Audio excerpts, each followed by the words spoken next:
Yun, good evening mga kabiyahero. So, andito pa ngayon sa tunnel ng papuntang Baguio. So, convoy kami ng kasama ko. And then, dalawa lang kami. So, may ihatid lang kami dito. Tapos, and then, balik din kami kinabukasan. Nililipat lang namin yung karga kasi tracking yung paglilipatan namin ngayon. So, andito kami ngayon sa tunnel. Ang oras is mag-aalas 2 na ng madaling araw. So, umalis kami kanina sa Maynila is mag-aalas 10 na ng gabi. So, pagkalipat namin ito kinabukasan, and then balik kami pa Manila.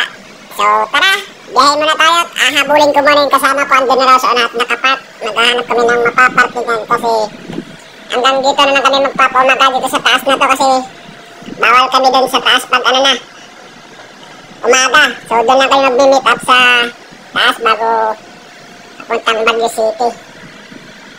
So, tara, hanapin ko muna yung kasama ko. Nasa unahan daw, nakaparking. And then, magpapahinga na kami. Inaantok na rin.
Yan nga guys, at tumawag yung kasama ko. So, andun daw sila nakapark sa unahan. So, maghanap kami ng mapaparkingan na medyo malawak-lawak. And then, matutulog muna kami. Eh, sobrang antok na. So, galing ko ng Manila. Ang hintulag namin is sa Tarlac. Kumain lang kami and then nagkape para matanggal yung antok. So, nag-MacArthur lang kasi kami kasi pag nasa Isitex kami, Tiplex, nakalalo kami antokin dahil diretso na yung takbo.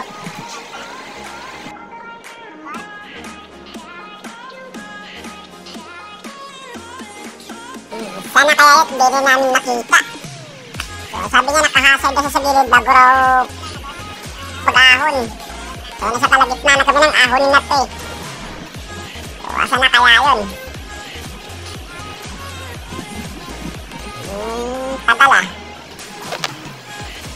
So, ayun guys, wala nang ganang sasakyan dumadaan dito kasi madaling araw na. So, pag binuksan ko yung bintana, sobrang ginaw naman. So, nakalimutan ko pa magdala ng jacket. Paano kaya to? Wala tayong basang sisi nito mamaya magdamag. Ayun, parang may nakita ako nakahasad eh. Dahil sila na siguro itong nasa unahan na to.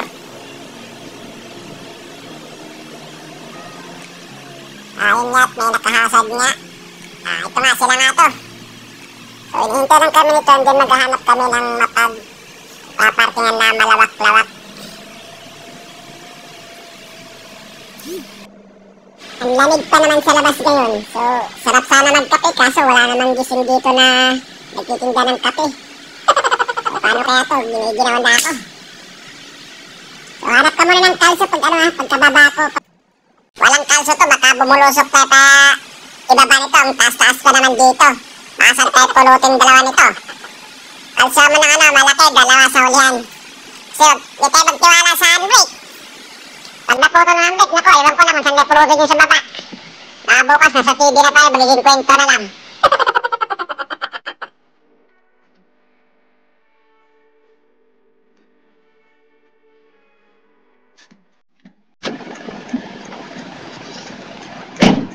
Malaki ah.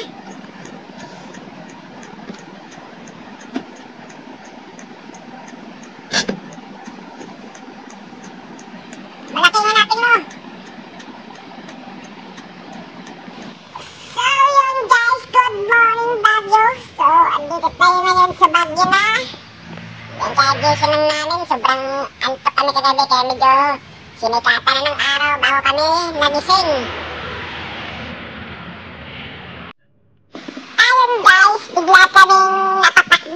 kasi nabulabog kami, may enforcer, bawal pala pumarking doon, muntik na kaming matikitan. So, di pa kami nakapag-almusal, di pa nakapag-ilamos. Ayun, may bumulaga sa amin sa harapan, dalawang enforcer, muntik kaming matikitan. So, umalis na lang kami. And then, tong kasama ko, tumakbo, wala pang ganong hangin yung sasakyan kasi nga, kailangan namin umalis. So, alayo lang sa sandwich, so maghahanap muna siya ng magigiliran para malagyan ng hangin. So, ayun, hanap muna siya ng magigiliran at magkakarga ng hangin, wala siyang preno. Alayo lang sa sandwich, palusog pa naman ito papuntang tulay ng Baguio. Hanggang sa tunnel to eh. Lalabas muna kami kasi may nanguhuli. Yes, una lang ako, saglit.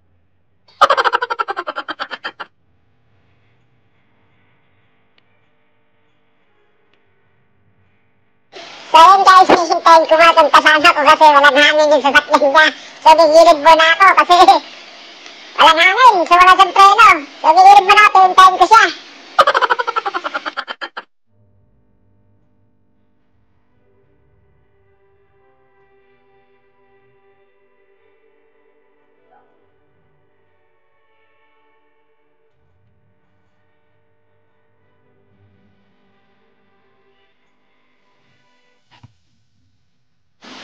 So ang problema nito is nakontak namin yung paglilipatan namin ng karga. Kaso naman nabulabog naman kami na enforcer. Paano kaya to?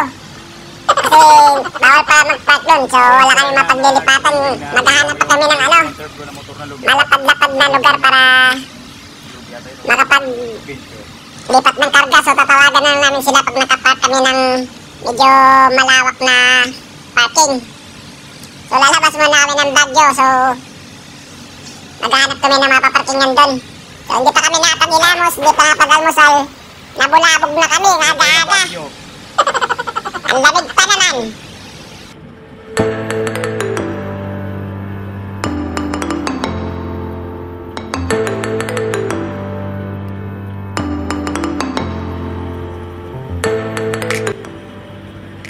Ay nga pala mga guys, may magandang balita ako kanina pagkagising ko. Nabasa ko sa email ko is yun, good news. Nag-email na si YouTube at dumating na yung sahod natin.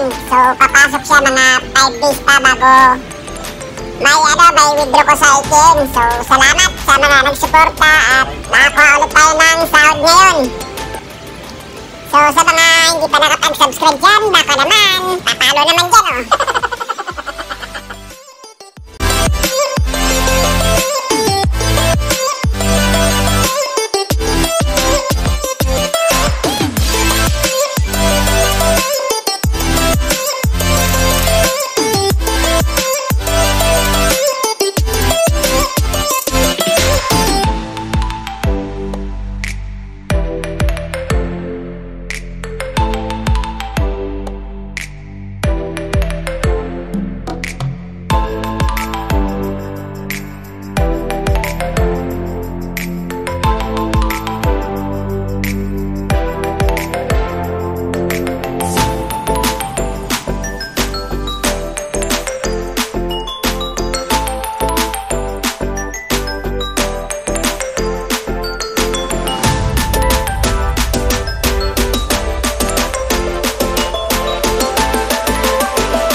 So yun guys, nakahanap na yata ng mapagpaparkingan tong kasama ko. So, hataw din kasi magpatakbo to. Kala mo sinisilihan yung pwet na ito eh. Nakakita lang enforcer, putik. Wala nang karga-karga ng hangin. Takbo agad. Ayan tuloy, walang preno kanina. So ayan, maghahanap na ng paparkingan yan. So, nilintay lang ako yan kasi ang bilis magpatakbo nito.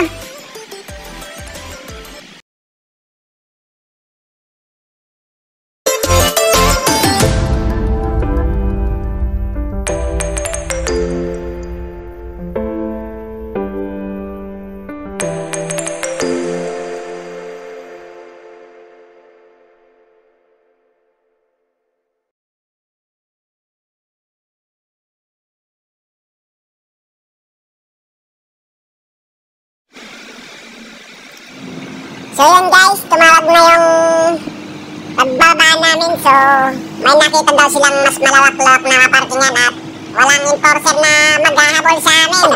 Joke lang. So nakahanap na sila ng mga parkingan. So napunta na kami doon. So mapag biglang nagpag na yung umaga. Mag-alas 7 pa ng umaga. So tara, punta muna kami doon. And then bababa namin to. And then pagkatapos nito, balik na kami sa Maynila. So mga 5 to 6 hours yung biyahe namin. So tara, nagbiyahe mo na ako. And then so yun guys, ito sa Baguio, ito yung kalaban mo lagi pag nasa biyahe ka, yung pag tsaka yung lamig dito. So kailangan mo rin ng kunting ingat kasi pag nadisgrasya ka rito, magiging kwento ka na lang at balita ka na sa TV, bumulusok ka na sa mga bangin. So kailangan ng dubling ingat pag dito ka bumiyahe sa Baguio. So hanggang dito lang muna yung video ko, and then maya pabalik na rin kami ng Manila at i-unload lang namin itong karga na to, tsaka balik na ulit kami ng Maynila.